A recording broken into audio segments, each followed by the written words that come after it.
गुरुर्ब्रह्मा गुरुर्विष्णुः गुरुर्देवो महेश्वरः गुरुसाक्षात् परब्रह्मा तस्मै श्री गुरवे नमः.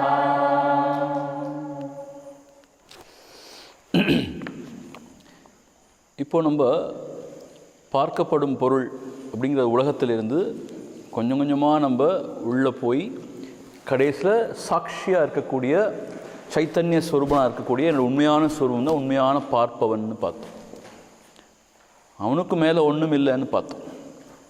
அதுபோல் இது இந்த உடம்பு மனசு அதில் இருக்கிற அந்த தத்துவம் அதை பற்றி பார்த்துட்டோம். அப்புறம் இந்த உலகம்னு விரிஞ்சிருக்கே அதுக்கு ஆதாரமாக அதோட எசன்ஸ் என்ன அப்படின்னா அதுக்கு தான் பிரம்ம ரூபம்னு சொல்கிறாங்க, பிரம்மஸ்வரூபம்னு சொல்கிறாங்க, ரியாலிட்டிங்கிறாங்க. அதுதான் இந்த பார்க்குற பிரபஞ்சத்தோடைய ஆதாரம்னு சொல்கிறாங்க. அதுக்கப்புறம் என்ன சொல்கிறாங்கன்னா அந்த பிரம்மஸ்வரூபம் தான் இந்த ஆத்மஸ்வரூபம். அது ரெண்டுக்கும் வித்தியாசம் கிடையாது. உலகத்தோட எசன்ஸ் எதுவோ அதுதான் இந்த உடம்பு மனசோட என்னோட எசன்ஸும் அப்படின்னு தத்துவமசின்னு மகா வாக்கியம் சொல்கிறாங்க. சரியா? இது நம்ம வேதாந்த சாஸ்திரத்தில் இப்படி சொல்கிறாங்க. இப்போ அதை நோக்கி தான் நம்மளை கொண்டு போயிட்டுருக்கார். இப்போது ஏன்னு கேட்டால் முதல்ல இந்த பார்க்கப்படும் பொருள் பார்ப்பவன் அப்படியே கொண்டு வந்தார். அப்புறம் எப்படி இந்த பார்ப்பவன்னு சொல்கிறவன் சித் ஸ்வரூபமாக சிச்சாயாவை வெளிப்படுறான், அவன் எப்படி இயங்குறான், அவன் எப்படி ஐடென்டிஃபை பண்ணிக்கிறான் உடம்போட, அதெல்லாம் சொல்லிட்டு வந்தார். இப்போ திடீர்னு பார்த்தா மாயாசக்தியை பற்றி ஆரம்பிச்சிட்டார் பேச்சு. என்ன பார்த்தோம்? மாயாசக்திக்கு 2 பவர் இருக்குன்னு பார்த்தோம். ஒன்று என்ன? விக்ஷேப சக்தி, இன்னொன்று ஆவரண சக்தி அப்படின்னு பார்த்தோம். விக்ஷேப சக்தி வச்சு அது என்ன செய்யுது? எப்படி இந்த கடலில் அலைகள் உண்டாகுதோ அதுபோல் இந்த பிரம்மத்தில் நாம ரூபத்தை உண்டு பண்ணுது அந்த மாயாசக்தி, அந்த விக்ஷேப சக்தி. அதான் விக்ஷேப சக்தின்னு பார்த்தோம். அப்புறம் ஆவரண சக்தின்னு இன்னொன்று சொன்னார். அது என்னன்னு கேட்டால் மறைப்பு. இந்த வெயில்னு சொன்னோம் இல்லையா, எது? பார்ப்பவன் பார்க்கப்படும் பொருள் இது உண்டான பேதத்தை மறைச்சிடுது. அதே மாதிரி இந்த பிரம்மம், இந்த உலகம், பிரபஞ்சம் இதுக்குண்டான பேதத்தெல்லாம் மறைச்சிடுது. இதுதான் ஆவரண சக்தின்னு பார்த்தோம். இப்போது இந்த விக்ஷேப சக்தி, ஆவரண சக்தி இது 2 மாயா காரியம், மாயாவுடைய வேலை.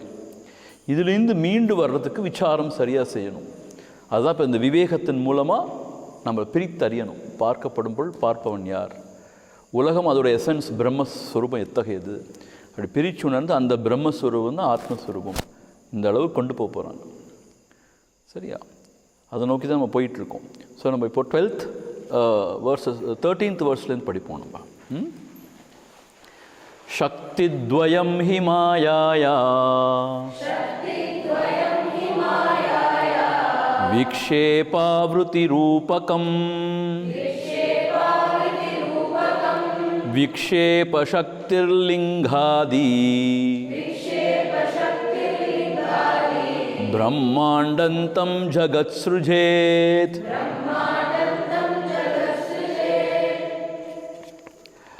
सृष्टिर्नाम ब्रह्म रूपे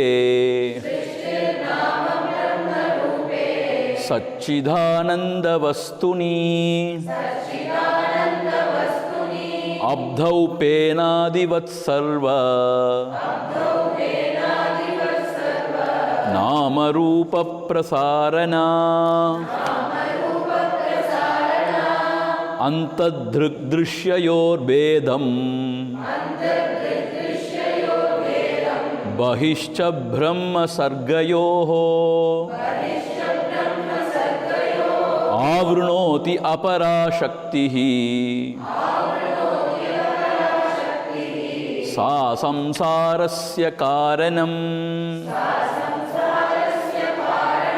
साक्षिणः पुरतो भातं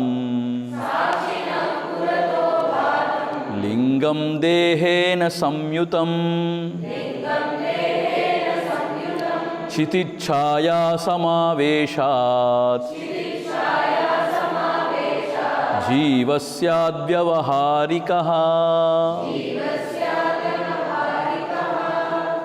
ஆக மாயாவுடைய விக்ஷேப சக்தி இந்த பிரம்மம்னு சொல்கிற அந்த பரம்பொருளில் நாமரூபம் இந்த உலகத்தை தோற்றுவிக்குது. எப்படி கடல்னு பரந்த கடலில் அந்த அலைகள் உண்டாகிறதோ அதுபோல் ஆவரண சக்தி என்ன செய்யுதுன்னு கேட்டால், உள்ளே வந்து பார்க்கப்படும் பொருள் பார்ப்பவன் அவனுக்கு உண்டான பேதத்தை மறைச்சிடுது. வெளியில் பகிஹி அங்கே என்ன செய்யுது, பிரம்ம சர்க்கயோகோ, பிரம்மம்னா அந்த பரம்பொருள், சர்க்கம்னா கிரியேஷன், இந்த world of names and forms, அதுக்குண்டான பேதத்தை மறைச்சு பிரம்மமே கண்ணுக்கு தெரியல, அதே இல்லை, உலகம்தான் இருக்குது அப்படிங்கிற மாதிரி, அதுதான் சத்தியம் அப்படிங்கிற மாதிரி ஒரு பிரமையை உண்டு பண்ணிடுது. பிரமைன்னா ஒரு மனமயக்கத்தை உண்டு பண்ணிடுது. இதுதான் இந்த ஆவரண சக்தி செய்கிறது. அபராசக்தி சா சம்சாரஸ்ய காரணம். இதுதான் இந்த சம்சாரம்னு அர்த்தம், இந்த உழன்று கொண்டே இருக்கோமே அதுக்கு காரணமே இந்த மாயாசக்தி தான் அப்படின்னு சொல்கிறார். அப்புறம் அடுத்த செய்தியில் நம்ம பார்த்தோம், ஜீவன்னா யாருன்னு ப்ரிசைஸாக டிஃபைன் பண்ணார். இந்த சட்டில் பாடி, லிங்க சரீரம் இருக்கானே, தேகத்தோடு ஐடென்டிஃபை பண்ணிட்டு, எவனொருத்தன் சிச்சாயால் குளிச்சுன்னு இருக்கான்னு சொன்னேன் இல்லையா, அவன்தான் அவன் சாட்சி அப்படிங்கிற அந்த சைத்தன்ய ஸ்வரூபத்துக்கு மிக அருகாமையில் இருக்கிறதுனால பிரகாசமாக இருக்கான். அப்படிப்பட்டவன் தான் ஜீவன், தான் நான், நீ எல்லாரும். அவன் தான் இந்த விவகாரத்தில் ஈடுபடுறான். இது வரைக்கும் நம்ம பார்த்தோம் காலையில் 16வது செய்யுள் வரைக்கும். இப்போ 17 எப்படி விவேகம் பண்ணுறது, எப்படி டிஸ்கிரிமினேட் பண்ணுறதுங்கிறத இனிமேல் சொல்ல போகிறார். அஸ்ய ஜீவத்வமாரோபாத்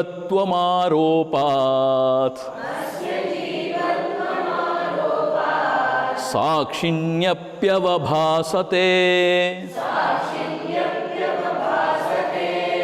ஆவ்ருதௌ து விநஷ்டாயாம் பேதே பாதே அபயாதி தத் அஸ்ய ஜீவத்வமாரோபாத்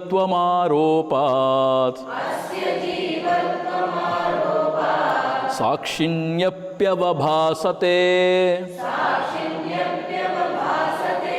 ஆவ்ருதௌ து விநிஷ்டாயாம் பேதே பாதே பயாதி தத்.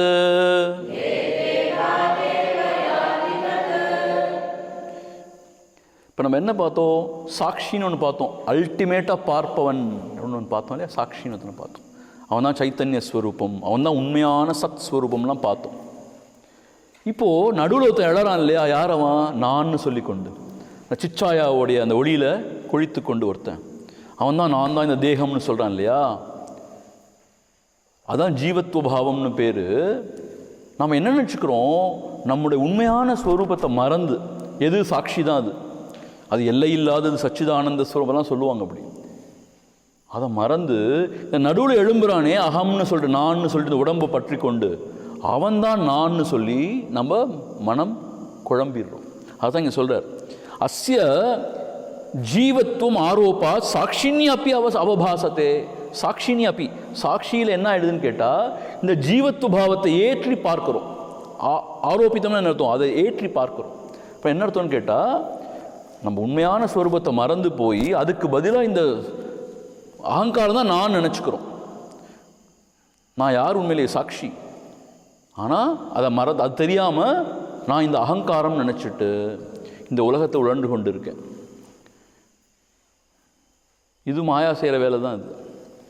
இப்போ என்ன சொல்கிறாருன்னா, ஆவ்ருதௌ வினஷ்டாயாம், அந்த ஆவரணம்னு சொல்கிறோம் இல்லையா, மறைப்பு, அது நீங்கிடுச்சுன்னா என்ன ஆகும் அப்படின்னு ரொம்ப கிளியராக தெரியும். இந்த நடுவில் இருந்துற அகங்காரம் நான் கிடையாது, நான் அதுக்கும் சாட்சியாக இருக்கிற அந்த ஞானஸ்வரூபம், சித் ஸ்வரூபம் தான் நான் அப்படின்னு தெரியும். அது தெரிஞ்சால் ரொம்ப அற்புதம். இது ஆனந்தம், அது பரமானந்தம். அது எந்த பந்தமும் கிடையாது, எந்த மாற்றமும் அழிவு கிடையாது, பூரண வஸ்து அது. அது தெரியாமல் நம்ம என்ன செஞ்சிட்டோம், இடையில எழுந்திருக்கிற அந்த நான், இந்த உடம்பு நான், இந்த மனம் நான் அப்படிங்கிற அந்த ஜீவத்துவம், அந்த ஜீவ பாவனையை தான் நாம நினச்சிக்கிறோம். அதான் சாட்சின்யப்பி அவபாசத்தைன்னு சொல்கிறார். ஆரோபித்தம் அந்த சூப்பர் இம்போஸ் பண்ணி சாட்சிங்கிறத தெரிஞ்சுக்காம நான் அந்த அகங்காரம் அப்படின்னு நினச்சி மயங்குறோம்.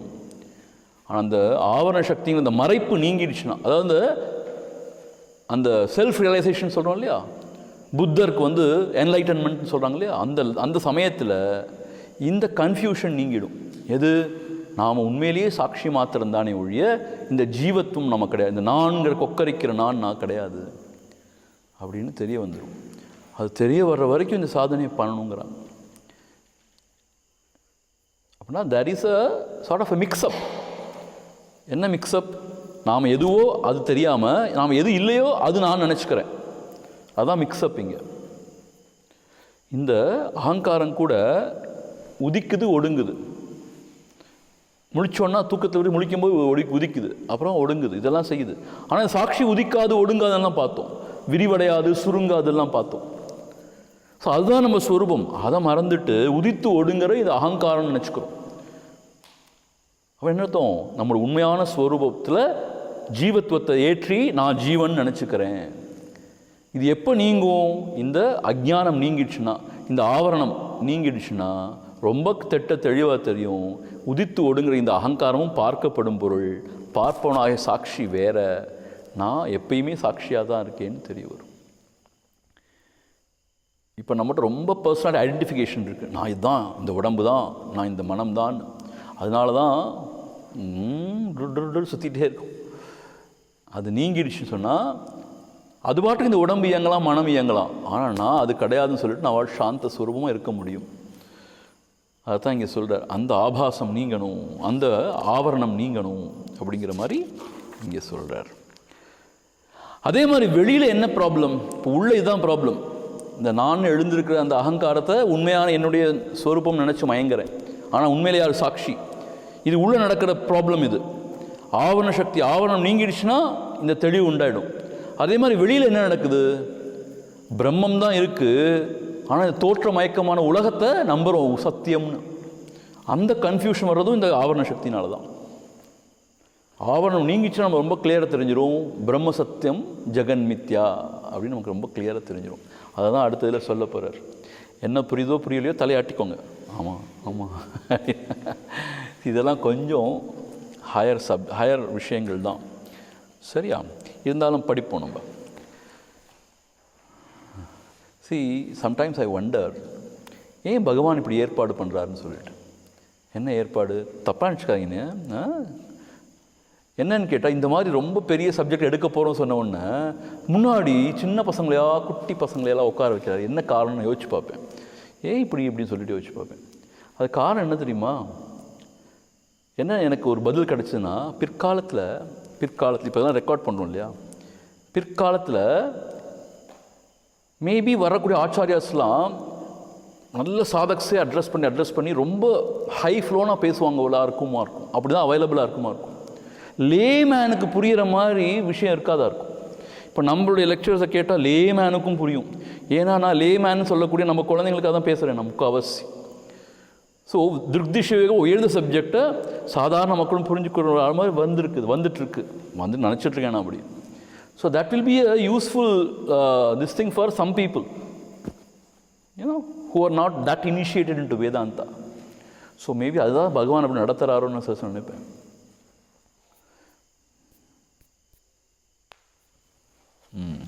ததா சர்க பிரம்மணோஷ்ச பேதமாவ்ருத்ய திஷ்டதி யா சக்தி தத்வசாத் பிரம்மா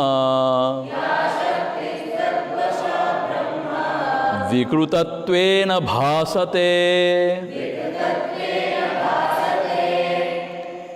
ததா அதே போல் உள்ள எப்படி இந்த கன்ஃபியூஷன் உண்டாச்சோ அது எப்போ நீங்கும்? என்லைட்டன்மெண்ட்டில் நீங்குதோ, ததா அதே போல் வெளியில் என்ன நடக்குது? சர்க்க பிரம்மணோஷ்ச பேதம் ஆவருத்திய திஷ்டதி. இந்த மாயாசக்தி என்ன செய்யுது? எதை மறைக்குது? வெளியில் பிரம்மங்கிற சத்தியமான ஒரு பொருள் இருக்கு, அதில் உலகம்னு தோன்றுச்சு இல்லையா? அதான் சர்க்கன கிரியேஷன், தோற்றம். இது ரெண்டுக்கும் உள்ள வித்தியாசம் தெரியாமல் மறைச்சிடுது. பேதம் ஆவருத்திய திஷ்டதி. அந்த பேதத்தை தெரியாமல் மறைச்சிடுது கண்ணு. அப்புறம் என்ன அர்த்தம்னா, பிரம்மம்னு ஒரு பொருள் இருக்கு, சத்தியமான வஸ்து, அது கண்ணுக்கு தெரியல, மனசால் உணர முடியல. ஆனால் அந்த நாமரூப உலகம்தான் கண்ணுக்கு தெரியுது, அதுதான் சத்தியம் நம்புகிறோம். இப்படி உள்ளதை மறைச்சு இல்லாததை ப்ரொஜெக்ட் பண்ணுது. இது சக்தி, மாயா சக்தியோட விளையாட்டு வெளியில்.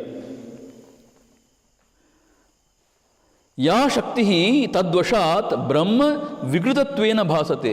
இந்த மாயாசக்தியினுடைய இந்த இன்ஃப்ளூயன்ஸ்னால, தத்வஷாத் அதோட இன்ஃப்ளூயன்ஸ், பிரம்மம் மாறிக்கொண்டே இருக்கிற உலகம் போல காட்சி கொடுக்குது. பிரம்ம விகிருதத்வேன பாசதி. விகிருதம் மாறுறது. இந்த பிரம்மம்னு சொல்றது மாறாத அழியாத பரம வஸ்து. ஆனால் இந்த மாயாசக்தி என்ன செஞ்சிடுது? அது மாறிக்கொண்டே இருக்கிற மாதிரி உலக தோற்றமாக நம்ம கண்ணுக்கு காமிக்குது. அது இந்த மாயாசக்தி வெளியில் உள்ள உண்மையை மறைச்சு, சத்வஸ்துவ பிரம்மங்கிற சத்வஸ்துவை மறைச்சு நாம ரூபங்கிற காட்சியை மாத்திரம்தான் காமிக்குது. ஆக அதோடைய அந்த இன்ஃப்ளூயன்ஸ்னால பிரம்மம் மாறாதது அழியாதது, ஆனால் அது மாறிக்கொண்டிருக்கிற உலகம் போல காட்சி கொடுக்குது. அழியிற இந்த உலகம் போல காட்சி கொடுக்குது. இது மாயாசக்தியோட விளையாட்டு. ஆவரண சக்தி தான் இப்படி பண்ணுது. அந்த ஆவரணம் நீங்கினா என்ன ஆகிடும்? அந்த மறைப்பு நீங்கினா என்ன ஆகிடும்? ஆதாரமான பிரம்மஸ்வரூபம் எது, மாறிக்கொண்டே இருக்கிற இந்த உலகம் எதுன்னு கரெக்டாக தெரிஞ்சு போயிடும். ஸோ உலகம்ங்கிறது அர்த்தமில்லாதது, நாமரூபம் மித்யா, பொய்யானது, அதை ஒதுக்கிட்டு பிரம்மத்திலேயே நாம் நிலைத்து இருக்க முடியும். அதுதான் என்லைட்டன்மெண்ட் வெளியில் பொறுத்த மட்டும் அப்படின்னு சொல்ல போகிறார். அத்ராப்யாவ்ருதிநாசேன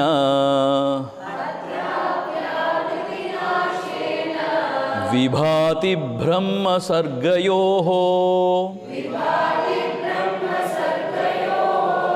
பேதஸ்தயோர்விகாரஸ்யாத்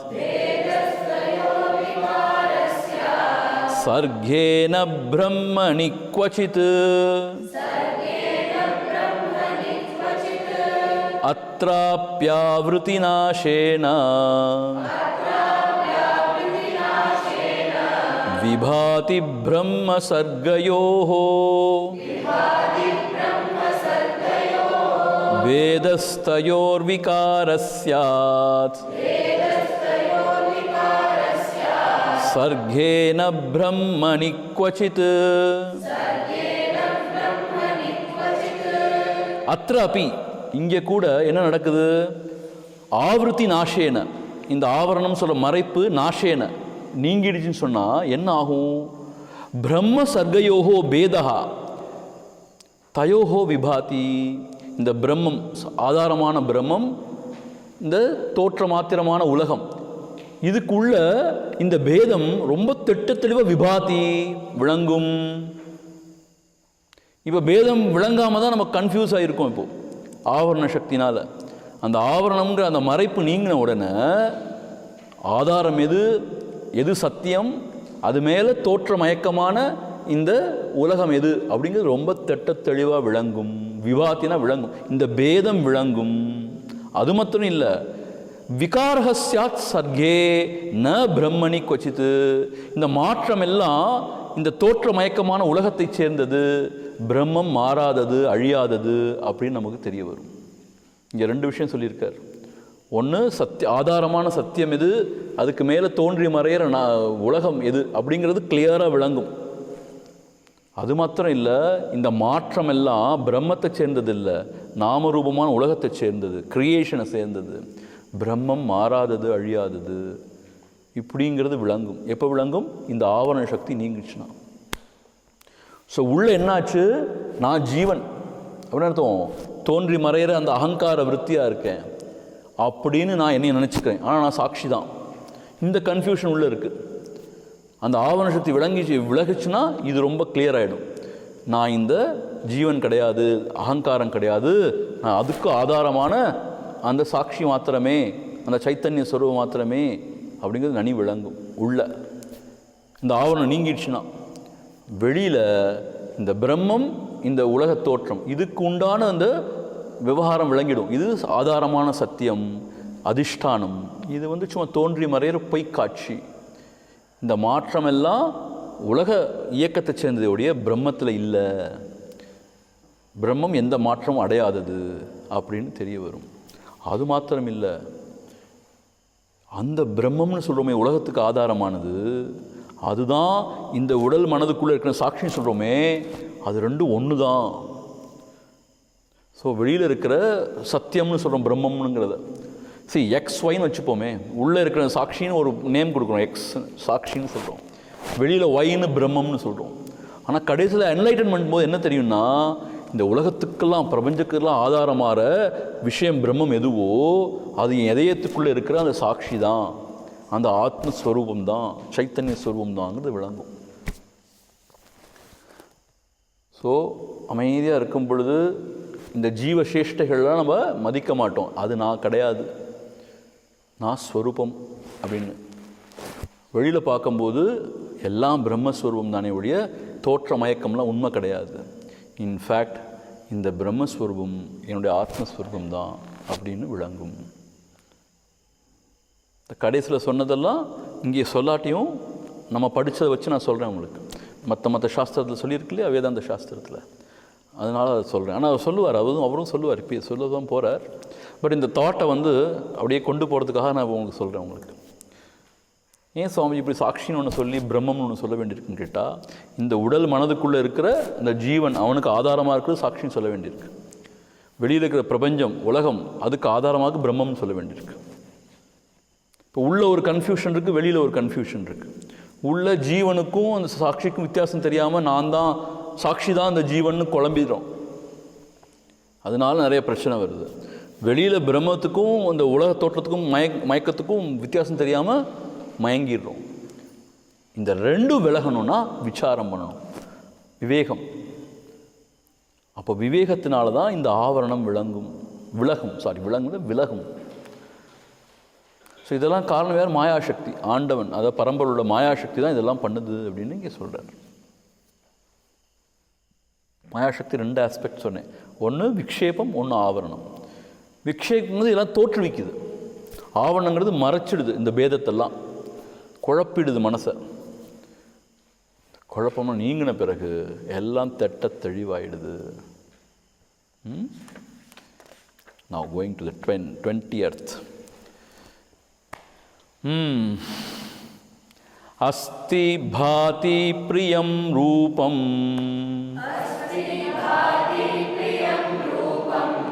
नाम चेत्यंश पंचकम् आद्यत्रयं ब्रह्मरूपं जगद्रूपं ततोद्वयम्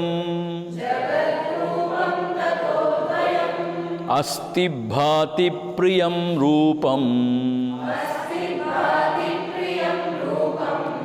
नाम चेत्यंश पंचकम् आद्यत्रयं ब्रह्मरूपं जगद्रूपं ततोद्वयम्.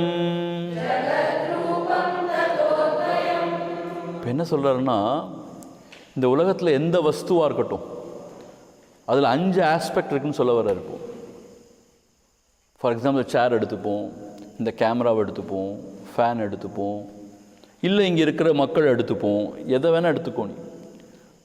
அதில் 5 ஆஸ்பெக்ட் இருக்குது அப்படிங்கிறார். ஒன்று அஸ்தின்னு அர்த்தம் இருக்குது, இஸ்னஸ்ன்னு சொல்லுவாங்க. இப்போ கேமரா இருக்குது, சேர் இருக்குது, மனிதர்கள் இருக்காங்க. அஸ்தினா இருக்கிறதுன்னு ஒரு ஆஸ்பெக்ட் இருக்குது எல்லா விஷயத்துலையும். பாதி அப்படின்னு அர்த்தம்னா ஷைன்ஸ் அப்படின்னு அர்த்தம். கேமரா இருக்குது, தெரியுது, இருக்கிறது தெரியுது. மனிதர்கள் இருக்காங்க, இருக்கிறது தெரியுது, தெரிய வருது இல்லையா, இதுதான் பாத்தின்னு சொல்கிறாங்க. இருக்கு யாருக்குமே தெரியாதுன்னா அது இருக்குன்னு எப்படி சொல்ல முடியும்? இருக்குங்கிறது தெரிய வந்தால் தானே இருக்குன்னு சொல்ல முடியும். அது சொல்ல விளங்குதா உங்களுக்கு? அதாவது குதிரைக்கு கொம்பு இருக்குது ஆனால் யாராலும் பார்க்க முடியாது, அப்படி சொன்னால் அது இருக்குன்னு சொல்ல முடியும்? குதிரைக்கு கொம்பு இருக்குது ஆனால் யாருக்கும் தெரியாது, யாருமே பார்க்க முடியாது. அப்படின்னா ஒன்றால் பார்க்க முடியாது சொன்னால் கூட ஒத்துக்கலாம், யாரும் பார்க்க முடியாது. அப்படி சொன்னால் அது இருக்குன்னு சொல்ல முடியும், இல்லைன்னு தானே சொல்ல முடியும். ஸோ இருக்கணும், இருக்கிறது தெரிய வந்தால் தான் அதை நம்ம என்ன சொல்லுவோம், இருக்குன்னு சொல்கிறோம். ஸோ அந்த பாத்தினா இட் ஷைன்ஸ், இருக்குன்னு தெரியவும் வருது ஒவ்வொரு ஆப்ஜெக்டும். அப்புறம் 3வது ஒன்று சொல்கிறார், பிரியம். பிரியம்னு என்ன அர்த்தம்? டியர்னஸ், பிரியம்னு சொல்கிறோம் இல்லையா தமிழ், அதான் பிரியம்னு சொல்கிறார். ஆனால் சுவாமிஜி எல்லா ஆப்ஜெக்ட்ஸும் பிரியமாக இல்லையே, எப்படி இப்படி சொல்ல முடியும் அப்படின்னு கேட்டால் குருஜி என்ன எக்ஸ்ப்ளனேஷன் கொடுக்குறாருன்னா, உனக்கு பிரியமாக இருக்கலாம் இன்னொருத்தருக்கு பிரியமாக இருக்கும். இந்த கேமரா எனக்கு பெரிய பிரியம் இல்லை, ஆனால் ஒரு சில லூஸுங்க இருக்குது, இப்போ பார்த்து கையும் கேமராவும் அலைஞ்சிட்டே இருக்கும். அவங்களுக்கு கேமரா அவ்வளோ விருப்பம், நான் ஒரு பெரிய வைல்ட் லைஃப் ஃபோட்டோகிராஃபர் ஆகணும். இல்லை நல்லது தான், இல்லைன்னு சொல்லலை, சொல்கிறேன், அது ஒரு பேஷன் சில பேருக்கு. அவங்களுக்கு கேமரானா அவ்வளோ விருப்பம். சரி சாமி, இந்த நச்சு பாம்பு யாருக்கா விருப்பமா? ஆமாம், ஸ்னேக் சாமர்ஸ், அது மாதிரி அந்த தோல்லாம் உரிச்சு நல்லா பணம் சம்பாதிக்கலாம்னு அவனுக்கு விருப்பம்தான். நிறைய பேர் பெட்டாக அதை வளர்க்குறாங்க, அவங்களுக்கு விருப்பம் தானே இல்லையா? இல்லை பெட்டாக வளர்க்குறாங்க தானே. நம்ம ஆசிரமத்தில் நிறைய பேர் தாச்சிக்கோ, பக்கத்தில் தாச்சிக்கோன்னு பெட்டில் தொங்க வச்சுக்கிறாங்க தானே, எதை பாம்பெல்லாம் இப்போ நீங்கள் பண்ணுறது இல்லையா? ஒரு சில பேர் எலிக்குட்டியெல்லாம் வளர்க்குறாங்க ஆசிரமத்தில். ஸோ யாருக்கோ ஒருத்தனுக்கு அது பிரியமாக தான் இருக்குது அப்படிங்கிற மாதிரி சொல்கிறார் குருஜி. ஆனால் எல்லாருக்கும் தன் மேலே பிரியம் இருக்குது, ஷியோராக, அதில் சந்தேகமே இல்லை. நான் எப்படி இருந்தாலும் என் மேலே எனக்கு பிரியம் இருக்குது.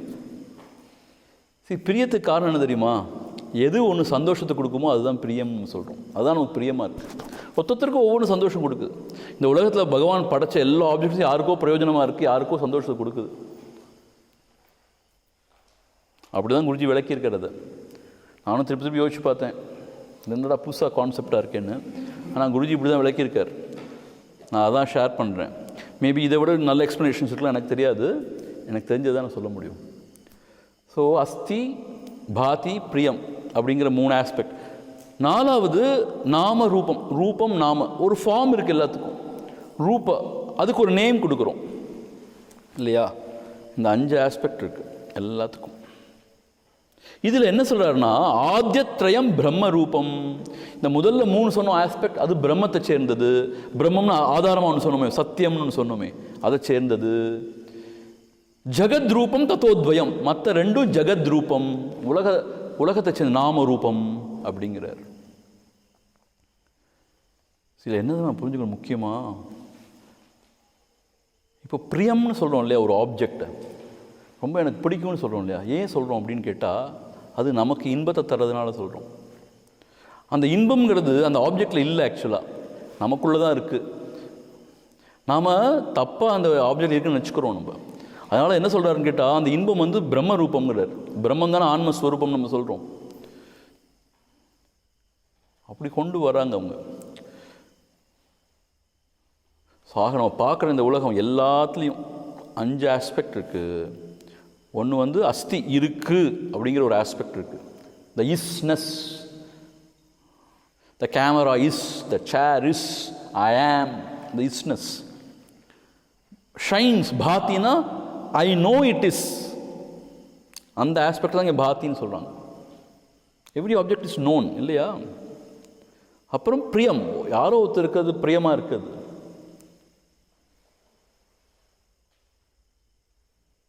அப்புறம் நாம ரூபம். இதில் இந்த முதல் 3 ஆஸ்பெக்ட் பிரம்மத்தை சேர்ந்தது, இந்த ரியாலிட்டி சத்தியத்தை சேர்ந்தது. பின்னாடி இருக்கிற 2 ஆஸ்பெக்ட் வந்து உலக தோற்றம், இந்த கிரியேஷன், அதை சேர்ந்தது. இதை புரிஞ்சுக்கணும் அப்படிங்கிறார். இதுதான் விவேகம். விவேகம் இப்போ டிஸ்கிரிமினேட் பண்ணிட்டு வரும். இப்போ உள்ள வந்து எல்லாத்தையும் பார்த்து கொண்டு இருக்கிற அந்த சாட்சி தான் நான். இது டிஸ்கிரிமினேஷன். நடுவில் எழும்புற அந்த அகங்காரம், உடம்போடு ஐக்கியப்படுத்தி கொண்டு நான் கொக்கரிக்குதே, நான் சுவாமி ரமண ஸ்வரூபானந்தாவாக்கும், நான் அப்படி ஆக்கும் இப்படி ஆக்கும்னு, அது உண்மையிலேயே நான் கிடையாது, நான் அந்த சாட்சி ரூபம். இது டிஸ்கிரிமினேஷன் உள்ள. வெளியில் இந்த பிரம்மம் எது? இந்த அஸ்தி, பாதி, பிரியம், சச்சித் ஆனந்த ஸ்வரூபம் சொல்லுவாங்க. அது இன்னொரு வார்த்தையில் சொல்லலாம். ஆனால் நாமரூபமாக இருக்கிறது ஜகத் ஆஸ்பெக்ட். ஆக இது 2 வேறு வேறு. ஆக ஜகத்துங்கிறது மாறிக்கொண்டு இருக்குது, பிரம்மம் மாறாமல் இருக்குது. ஜகத்துங்கிறது பொய்யான காட்சி, பிரம்மங்கிறது சத்தியமான வஸ்து அப்படிங்கிற டிஸ்கிரிமினேஷன். இதெல்லாம் வந்துச்சுன்னா அந்த அஜ்ஞானம் நீங்கிடும், ரொம்ப கிளியராகிடும் எல்லாம். அதுதான் என்லைட்டன்மெண்ட்டுன்னு சொல்கிறது அப்படின்னு சொல்ல போகிறார். ஆத்மனஸ்து காமாய சர்வம் பிரியம் பவதி. நமக்கு எது இன்பத்தை கொடுக்குதோ அதுதான் நம்ம பிடிக்கும்னு சொல்கிறோம். ஆனால் அதே சமயத்தில் அதே பொருள் திருப்பி துன்பத்தையும் கொடுக்கலாம். அப்போ பிடிக்காதுன்னு சொல்லிடுறோம். ஏன்? நமக்கு எது இன்பத்தை, நமக்கு தான் நம்மளை தான் பிடிக்கும். முதல்ல எல்லாருக்கும் தன்னை தான் முதல்ல பிடிக்கும். தனக்கு எது இன்பம் கொடுக்குதோ அதை பிடிக்கும். துன்பம் கொடுத்துச்சுன்னா அவ்வளோதான். அது துன்பம் கொடுக்கவே வேண்டாம், கொடுக்குற மாதிரி இருந்துச்சுனாவோட போதும். ஆனால் ஒரே பொருள் இன்பத்தை ஒரு சமயத்தில் கொடுக்க முடியும், துன்பத்தை இன்னொரு சமயத்தையும் கொடுக்க முடியும். சரி, வாழைப்பழத்தை சாப்பிட்டா எவ்வளோ நல்லா இருக்கு, பாலை குடித்தா எவ்வளோ நல்லா இருக்கு. அதே ரெண்டையும் மிக்ஸ் பண்ண என்ன ஆகும்? விளையாட்டுக்கு சொல்கிறேன், நல்லா தான் இருக்கும். விளையாட்டுக்கு சொல்கிறேன், என்னாகும்? அது ஒரு வகையான ஷேப்பாக வந்துடும். எது இன்பத்தை கொடுத்ததோ வாழைப்பழம் பாலும் அதுவே எதை கொடுக்கும்? இன்பத்தையே கொடுக்கும். சில சமயம் துன்பத்தையும் கொடுக்கலாம். அது என்னோட தோஷமாக கூட இருக்கலாம். உங்களுக்கு ரொம்ப பிடிச்சதுன்னு சொன்னீங்க நீங்கள் எல்லாரும். Smoothie, okay. ஸோ இப்போது திருவண்ணாமலையில் இப்போ பாரு வெயில் கடுப்பாக வரும். இப்போ குளிரும் போது வெயில் வராதான்னு தோணுது நமக்கு. அது மழை பெஞ்சு கொட்டி தீர்த்துடுச்சு, எந்த துணியும் காய மாட்டேங்குது. கொஞ்சமாக சூரியநாராயணன் வரமாட்டாரான்னு ஏங்க ஆரம்பிச்சிட்டோம். அவ்வளோ கரிச்சு கொட்டணும் சூரியநாராயணரை, அப்புறம் அவர் வரமாட்டாரா ஏங்குறோம். இப்படி தான் உலக வாழ்க்கை. எது இன்பத்தை கொடுக்குதோ துன்பத்தை கொடுக்கும், எது துன்பத்தை கொடுக்க நினைக்கிறோம் இன்பத்தை கொடுக்கும். மாறி மாறி இன்பமும் இல்லை துன்பமும் இல்லை. அது நம்ம பார்க்குற விதம் நம்மளுடைய அனுபவத்தை பொறுத்து இருக்குது, நம்மளுடைய வாசனாதிகளை பொறுத்து இருக்குது, நம்மளோட ஸ்டேட் ஆஃப் மைண்டை பொறுத்து இருக்குது. ஸோ அதனால் உள்ளே தான் இருக்குது, வெளியில் ஒன்றும் இல்லை அப்படிங்கிற மாதிரி சொல்லுவாங்க அதெல்லாம். சரியா? இதுக்கு மேலே அதை புரிஞ்சுன்னா ரொம்ப குழம்பி போயிடுவீங்க. ஏற்கனவே குழம்பி இருக்கீங்க இல்லையா? ஆமாம் சொல்லுங்க பொண்ணு. ரொம்ப தெளிவாக இருக்கியா? இப்போ கேள்வி கேட்கலாமா? 2-3 கேள்வி கேட்கட்டா? நான் அடுத்த காமி வரவே மாட்டேன் சுவாமி.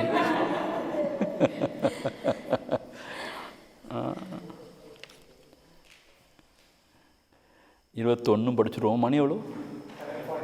அவ்வளோதானா? இன்னும் 1/2 மணி நேரம் எடுக்கலாமா? அப்போது யாரும் மூச்சு விடல.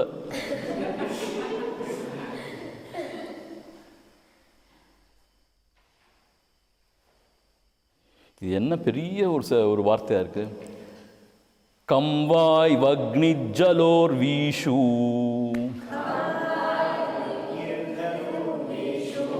தேவதிர்யங் நராதிஷு அபின்னா சச்சிதானந்தாஹ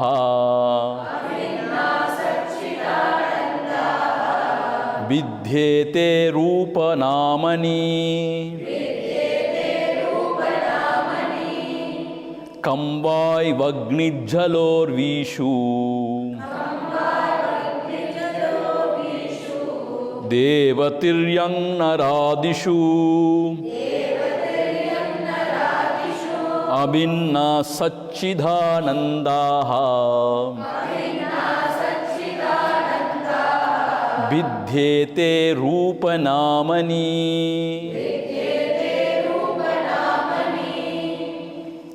வெளி வழி தீ நீர் மண் பல உயிராயெல்லாம் படித்தோம் இல்லையா? அதே தான் இங்கே. கம்னா இது ஆகாசம், கம்.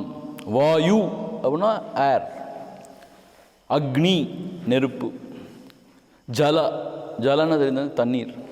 இங்கே ஊர்விஷு அப்படிங்கிறது அந்த எர்த், அதுக்கு ஊர்விஷுன்னு சொல்லியிருக்காங்க. இது அது மாத்திரம் இல்லை, தேவ திரியங் நராதிஷு. தேவனா தேவர்கள்னு சொல்லுவோம் இல்லையா? இந்திரன், வாய், அந்த மாதிரி இந்திரன் தேவர்கள்னு சொல்லுவோம் இல்லையா? அந்த தேவர்கள். திரியங்னா ரொம்ப இன்ட்ரெஸ்டிங்காக குருஜி இங்கே எக்ஸ்ப்ளனேஷன் கொடுத்துருக்காரு. திரியங்னா அனிமல்ஸ், மிருகங்கள். அதுக்கு ஏன் திரியங்னு பேர் வந்துச்சுன்னா, ஆக்சுவலாக திரியங்னா ஹரிசாண்டல்னு அர்த்தமா. அப்புறம் என்ன அர்த்தம்? அந்த அனிமல்ஸ் 4 காலம் நிற்குது, ஹரிசாண்டலாக தான் இருக்குது எல்லாம். அதோட தலை, அதனுடைய வயிறு, இதயம் எல்லாமே ஹரிசாண்டலாக இருக்கும்.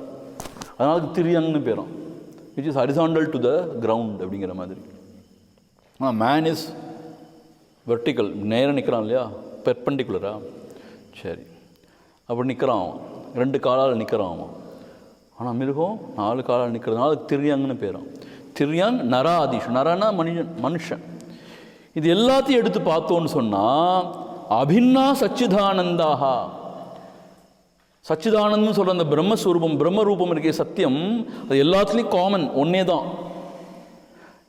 வித்தியத்தே ரூபநாமானி, ஆனால் அதோடைய ராமரூபம் தான் வேறு வேறு.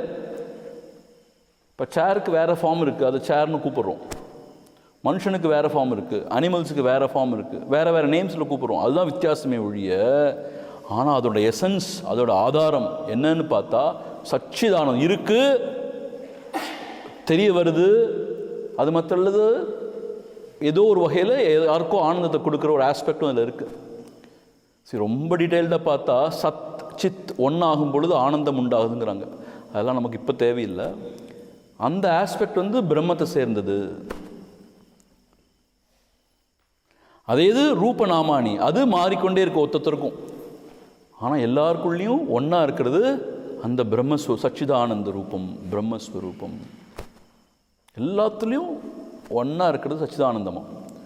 ஆனால் நாமரூபம் தான் வேறு வேறு மாதிரி இருக்குது. இப்போ இதெல்லாம் டேட்டா நம்ம கொடுத்துட்டாங்க. இதெல்லாம் டேட்டாஸ், இது 21வது சைடு வரைக்கும் எல்லா டேட்டாஸும் கொடுத்தாச்சு இப்போ கையில். இப்போ இதை வச்சு என்ன எப்படி ப்ராசஸ் பண்ணுறது, என்ன செய்யணும்? இதை வச்சு தியானம் பண்ணணும். விவேகம், விசாரம், தியானம் பண்ணணும். என்ன தியானம் பண்ணணும்? 6 வகையில் தியானம் பண்ணணும். ஐயோ, ஒரு வகையிலே தியானம் பண்ண முடியாமல் இருக்குது. 6 வகையான தியானமா? ஆமாம். உள்ளே எப்படி தியானம் பண்ணணும், வெளியே எப்படி தியானம் பண்ணணும், சகுண தியானம்னா என்ன, நிர்குண தியானம்னா என்ன, இப்படி 6 வகையான தியானத்தை பற்றி நாளைக்கு பேச ஆரம்பிக்க போகிறார். நாளைக்கு நான் பேச ஆரம்பிக்கிறேன் நாளைக்கு. இப்போ இன்னைக்கு இல்லை தானே சுவாமிஜி? Thank God. நாளைக்கு பார்த்துப்போம். என்னமோ புலம்பிகிட்டே இருக்கான் அது வந்து. ஆமாம், நாளைக்கு தியான செஷன், நாளைக்கு காலையிலேருந்தே. கரெக்டாக நீ சொல்கிறது பார், எப்படி கோயின்சைட் அது வருது பார், எல்லாம் சேர்ந்து வருது பார். கரெக்டாக தியான செஷனில் வந்து தியானத்தை பற்றியே பேச போகிறோம் இல்லையா? சொல்லிட்டேனா? அப்படியே அமைஞ்சு போச்சு பார். நான் பிளான் பண்ணல, நம்ம சினிமாலாம் போயிட்டு வந்தோம், இப்படி நடந்துடுச்சு பார். ஸோ ஆக இப்போது டேட்டா என்னதான் நம்மகிட்ட இருக்குது? அப்பா, திருப்பி முதலேருந்து ஆரம்பிக்க போகிறீங்களா? என்னெல்லாம் இருக்குது நம்மளோட டேட்டா? நிறைய டேட்டாஸ் இருக்குது. இப்போது அவன் சொன்ன மாதிரி இன்ஃபர்மேஷன் ஓவர்லோட் இப்படி இருக்கா, பழசா கமிழ்ந்து போயிடுச்சு. Information overload. ஆக்சுவலாக பார்த்தா நம்ம 3-4 கிளாஸ் தான் படிச்சிருக்கோம், அதுலேயே இவ்வளோ இன்ஃபர்மேஷனா இல்லையா? நேற்று ஒரே ஒரு கிளாஸ் தான் படித்தோம், இன்றைக்கி இப்போது 2 கிளாஸ், இப்போ 3வது கிளாஸ். என்னெல்லாம் இன்ஃபர்மேஷன் கிடச்சிருக்குன்னு பார்ப்போமா ஒரு வாட்டி? என்ன கிடச்சிருக்குன்னா, வெளியில் இருக்கிற உலகம் பார்க்கப்படும் பொருள். கண்ணு பார்க்குது, அவன் பார்ப்பவன், ஃபஸ்ட்டு ஸ்டெப். அப்புறம் கண்ணுடைய தர்மங்கள் நல்ல தெளிவாக தெரியுது, மங்களாக தெரியுது, இதெல்லாம் அதோட தர்மம், அதெல்லாம் பார்க்கப்படும் பொருளாகிடுது. அப்போ சென்ஸ் ஆர்கன்ஸ் பார்க்கப்படும் பொருள், அதை பார்க்கறது மனசு, பார்ப்பவன் மனது. மனதோட எண்ணங்கள் தீவிரத்தையாகனா அதுதான், அதெல்லாம் பார்க்கப்படும் பொருள், தெரிய வருது. அதை பார்க்கணும் இருக்கான், அவன் சாட்சி, அவன் தான் என்னுடைய உண்மையான ஸ்வரூபம். இதை பார்த்தோமா? அப்புறம் என்ன பார்த்தோம்?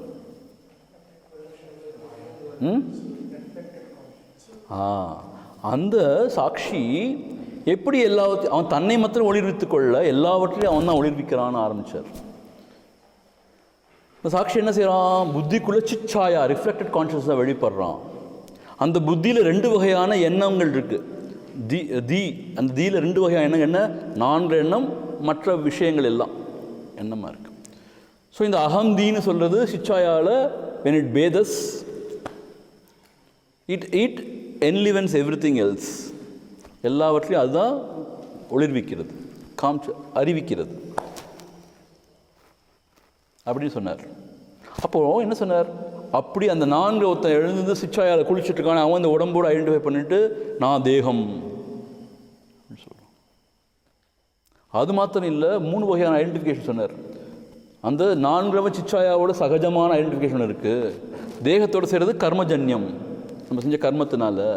சாட்சியோடு நம்ம ஐடென்டிஃபை பண்ணிக்கிறது பிராந்திஜன்யம். அந்த நேச்சுரலாக இருக்கிறது ஒன்றும் செய்ய முடியாது.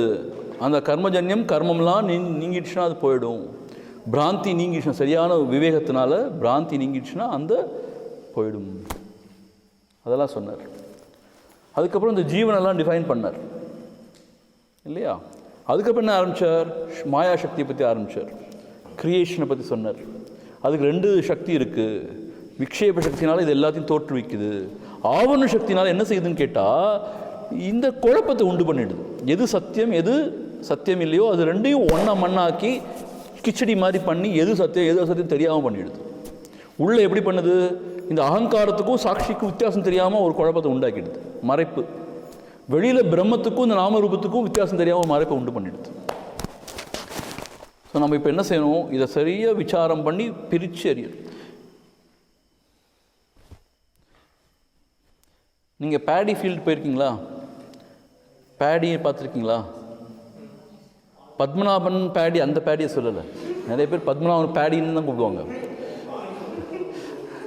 நெற்கதிர் தமிழில் சொல்லணும்னா அதில் என்ன செய்யணும்னா, அது வெளியில் அவுட்டர் அந்த இதெல்லாம் அப்படியே நீக்கிடும் உள்ள.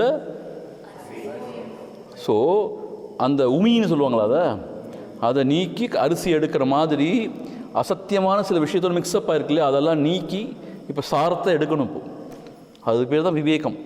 அப்படி பகுத்து அறியணும், விசாரம் பண்ணி விவேகத்து சக்தியின் மூலமாக அதை எடுத்து பார்க்கணும். ஸோ வெளியில் 5 ஆஸ்பெக்ட் இருக்குது. அதில் 3 ஆஸ்பெக்ட் பிரம்மத்தை சேர்ந்தது, 2 ஆஸ்பெக்ட் உலகத்தை சேர்ந்தது. இது கரெக்டாக புரிஞ்சுக்கணும். அதே மாதிரி உள்ளே எது சாட்சி, எது பார்க்கப்படும் பொருளாக இருக்கிற அகங்காரம் இல்லை மனோவிருத்தி, இதெல்லாம் கரெக்டாக தெரிஞ்சுக்கணும். இதெல்லாம் தெரிஞ்சு இந்த ஆவரணம் விக்ஷேபமும் நீங்கிடுச்சுன்னு சொன்னால் யூ ஆர் என்லைட்டன்ட். ஸோ அதுக்கு என்ன செய்யணுங்கிறத நாளைக்கு சொல்ல போகிறார். எப்படி இதை ஹேண்டில் பண்ணுறது, இந்த டேட்டாஸ் எல்லாம் இப்போ எப்படி ப்ராசஸ் பண்ணுறது, என்ன செய்யணும், அதை வச்சு சாதனையை எப்படி செய்கிறது, என்ன செய்யணும். இப்போ நாளைக்கு தான் முக்கியமான நாள். எல்லா டேட்டாவையும் கலெக்ட் பண்ணிட்டு ஒன்றுமே செய்யாட்டி என்ன செய்வோம்? அது பாட்டு இருக்கும். கொஞ்ச நாள் கரப்ட் ஆகிடும் இந்த டேட்டாஸ்லாம். அதை ப்ராசஸ் பண்ணி அதை வச்சு அப்ளைடு டெக்னாலஜின்னு சொல்கிறோம் இல்லையா, அப்ளை பண்ணும்போது தான் அது யூஸ்ஃபுல்லாக இருக்குது. ஆக இந்த 2 நாள் படித்தது நாளைக்கு என்ன படிக்க போகிறோமோ அதை வச்சு தான் அது யூஸ்ஃபுல்லாக இருக்கா இல்லையா. படிக்க போகிறது மாத்திரம் இல்லை, அப்புறம் அதை நம்ம உண்மையிலேயே ப்ராக்டிஸ் பண்ணணும், அப்படியே அப்ளை பண்ணணும். ஸோ இப்போ நாளைக்கு இந்த டேட்டாஸ் எல்லாம் வச்சு 6 வகையான டெக்னிக் சொல்ல போகிறார் டு மெடிடேட். உள்ளே எப்படி மெடிடேட் பண்ணணும், வெளியில் எப்படி மெடிடேட் பண்ணணும், கண்ணை மூடி உள்ளே எப்படி மெடிடேட் பண்ணணும், கண்ணை திறந்து வெளியில் வாழும்போது எப்படி மெடிடேட் பண்ணணும். இப்போ நம்ம 2 சொன்னார்ல, உள்ள சாட்சிக்கும் அகங்காரத்துக்கும் ஒரு குழப்பம் நடக்குதுன்னு, அதை தீர்க்கிறதுக்கு உள்ள மெடிடேட் எப்படி பண்ணணும். பிரம்மத்துக்கும் தோற்ற மாத்திரமான ஒரு ஜகத்துக்கும் ஒரு குழப்பம் ஏற்பட்டுச்சுல, அதை எப்படி நீக்கிறதுக்கு வெளியில் எப்படி தியானம் பண்ணணும், இதான் சொல்ல போகிறார். அந்த தியானமே சங்கல்ப விகல்ப ஒரு டிஸ்டர்பன்ஸோடு இருந்துச்சுன்னா அது எப்படி இருக்கும், டிஸ்டர்பன்ஸு இல்லாமல் இருந்தால் அதுதான் சகுணம் நிர்குணம்னு சொல்ல போகிறார். இந்த சகுனம் 2 வகையாக இருக்குது, நிர்குணம் 1 தான். உள்ள வெளியிலையும் சகுனம் 2 வகை, நிர்குணம் 1, மொத்தம் ஆராய்ச்சி. புரிஞ்சுதா? உள்ள வெளியேன்னு சொன்னேன். உள்ள சகுனத்தோடு எப்படி தியானம் பண்ணுறதுன்னு 2 வகையாக சொல்ல போகிறாரு. அப்புறம் நிர்குணமாக எப்படி தியானம் பண்ணுறது, அதே மாதிரி வெளியில் சகுனமாக எப்படி ரெண்டு டெக்னிக் சொல்ல போகிறார், நிர்குணமாக எப்படி தியானம் பண்ணுறது. ஸோ மொத்தம் 6 டெக்னிக் நாளைக்கு சொல்ல போகிறார். இதெல்லாம் தெரிஞ்சுட்டு வீட்டுக்கு போய் உட்காந்து உள்ள தியானம் பண்ணணும். வெளியில் உலகத்தில் வாழும்போது வெளியில் தியானம் பண்ணணும், உள்ள தியானம் பண்ணணும், வெளியில் தியானம் பண்ணணும், தியானம் பண்ணணும், வெளியில். அடுத்த கேம்புக்கு வரக்கூடாது யாரும். ஏன்? என்லைட்டன் இருக்கணும் எல்லோரும், என்லைட்டன் ஆகிருக்கணும் எல்லோரும்.